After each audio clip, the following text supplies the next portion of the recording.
परिचय दीजिए। My self Narendra Singh, मैं भारतीय किसान यूनियन भानु का मैं राष्ट्रीय महासचिव हूँ।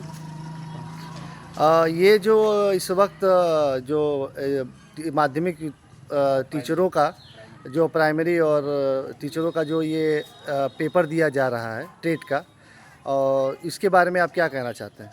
हाँ, जूनियर के और प्राइमरी के टीचरों का अभी 3-4 जुलाई को 2026 को पेपर हुआ है। जी। और ये आरटी एक्ट के तहत 2010 में एक आरटी एक्ट बना शिक्षा को सुधार के लिए, और उसमें ये कहा गया कि जो टेट का पेपर निकालेगा, सुपर टेट निकालेगा, उसको ही टीचर में रखा जाएगा। जी। तो ऑलरेडी ठीक है, जी। हो सकता है कुछ कमियां रही, उसको आप सुधार करते रहते बीच बीच में। लेकिन जो टीचर 20 साल, 25 साल, 30 साल से जॉब कर रहे हैं, जी। 2010 से पहले के जो टीचर जी। हैं, उनका टेस्ट जो लिया जा रहा है, ये बिल्कुल न्यायोचित नहीं है।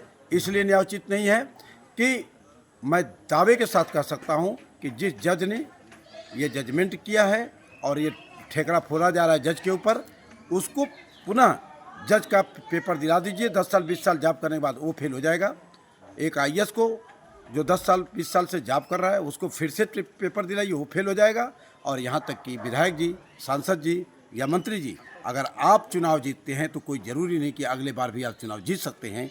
तो लगता है कि ये शिक्षकों के साथ बहुत ही अन्याय और मतलब मैं कहूँगा कि ये बहुत दुर्भाग्यपूर्ण है। इसलिए कि वो टीचर जो पढ़ाते चले आ रहे हैं, एक सब्जेक्ट को, 2 सब्जेक्ट को, उन पे महारत उस पे हासिल है, अब ये टेट का पेपर निकालो, तो ये बहुत ही गलत है टीचरों के साथ। लगता है कि जिस तरह से कांग्रेस जनता पार्टी जंतर मंतर पे आंदोलन की, एक देश में उन्माद हुआ, ऐसे ही उन्माद की तैयारियां देश के राजनीतिक लोग कर रहे हैं। मैं चाहूँगा कि इससे राजनीतिक लोग बचें, क्योंकि जब ये टीचर इनको निकाला जाएगा तो फिर एक आंदोलन चलेगा, और उस आंदोलन में देश के अंदर आज़ादी के बाद आंदोलन, तोड़ फोड़, हड़ताल जो किया गया, वो राष्ट्र का नुकसान हुआ।